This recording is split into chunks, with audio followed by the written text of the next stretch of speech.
Hi hello friends, welcome back to our YouTube channel. ఈరోజు మనం ఈ వీడియోలో ఏపీ పాలిసీ 2025 కౌన్సిలింగ్‌కి క్యాస్ట్ సర్టిఫికేట్ ఖచ్చితంగా కావాలా లేదా అని అయితే చెప్తాను. అలాగే ఒకవేళ క్యాస్ట్ సర్టిఫికేట్ లేకపోతే ఏం చేయాలని కూడా ఈ వీడియోలో అయితే చెప్తాను. ఎవరు స్కిప్ చేయకుండా మన ఛానల్ వీడియోస్‌ని ఫాలో అవుతూ ఉండండి. అలాగే మన ఛానల్‌ని సబ్స్క్రైబ్ చేసుకొని బెల్ ఐకాన్ కూడా ఆన్ చేసుకొని పెట్టుకోండి. అప్పుడే నేను పెట్టే ప్రతి వీడియో మీకు నోటిఫికేషన్ ద్వారా రావడం జరుగుతుంది. ఇంకా ఏమాత్రం లేట్ చేయకుండా వీడియోలోకి అయితే వెళ్ళిపోదాం. ఇంకా వీడియోలోకెళ్ళే ముందు మన ఛానల్ వీడియోస్‌కైతే లైక్ అయితే చేసేయండి.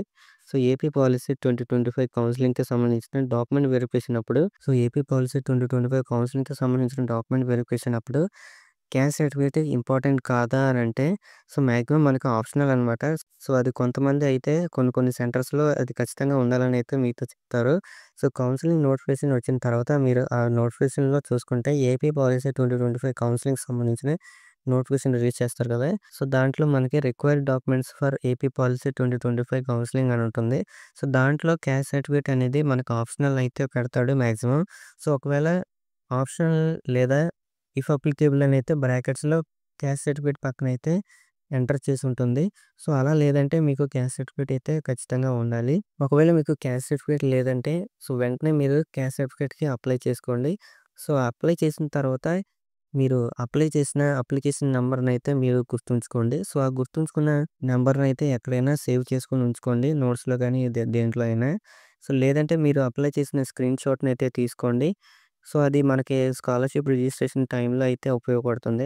ఎలా ఉపయోగపడుతుంది బ్రదర్ అనంటే, మీకు స్కాలర్‌షిప్ అప్లై చేసేటప్పుడు మీ కాలేజ్ వాళ్ళైతే అప్లై చేస్తూ ఉంటారు. వాళ్ళనే అప్లై చేసేటప్పుడు మీ యొక్క స్కాలర్‌షిప్ మీ యొక్క క్యాస్ట్ సర్టిఫికేట్ కావాలని అయితే అడుగుతారు.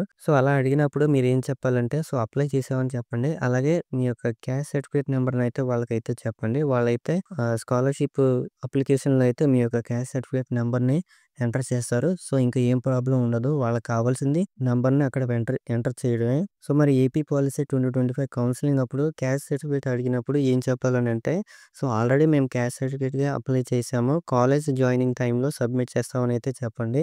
ఒకవేళ వాళ్ళు ఖచ్చితంగా క్యాస్ట్ సర్టిఫికేట్ ఉండాలి. లేదంటే మేము ఫీజు రియంబర్స్‌మెంట్‌లో నో అని అయితే రాస్తామని అంటారు.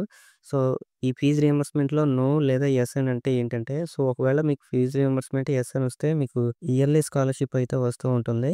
మీకు ప్రైవేట్ కాలేజెస్ అయితే 25,000 అయితే క్రెడిట్ చేస్తారు ప్రతి సంవత్సరం. కొత్తగా మనకి ఏంటంటే చంద్రబాబు నాయుడు గారైతే సెమిస్టర్ వైస్‌గా అయితే రిలీజ్ చేస్తున్నారు కాబట్టి మీకు సెమిస్టర్ వైస్ అయితే రిలీజ్ చేస్తారు. ఒకవేళ మీకు ఫీజు రియంబర్స్‌మెంట్ నో అని వస్తే మీ యొక్క కాలేజ్‌కి మీరు ఇంకా మేనేజ్మెంట్ కోటా కింద అయితే వస్తారు. మీ యొక్క కాలేజ్ ఫీస్‌ని మీరే కట్టుకోవాల్సి ఉంటుంది.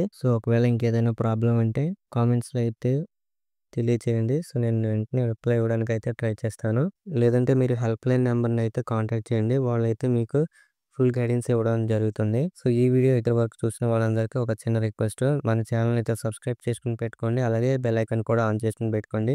అప్పుడే నేను పెట్టే ప్రతి వీడియో మీకు నోటిఫికేషన్ ద్వారా రావడం జరుగుతుంది. అలాగే ఈ వీడియోని మీ ఫ్రెండ్స్‌కి కూడా షేర్ చేయండి. వాళ్ళకు కూడా ఏపీ పాలిసీ 2025 కౌన్సిలింగ్‌కి సంబంధించిన క్యాస్ట్ సర్టిఫికేట్ అనేది ఆప్షనలా లేదా ఖచ్చితంగా ఉండాలా అనేది తెలుస్తుంది కాబట్టి వాళ్ళకి కూడా షేర్ చేయండి. అలాగే ఈ వీడియో ఇక్కడి వరకు చూసిన వాళ్ళందరికీ థాంక్స్ ఫర్ వాచింగ్.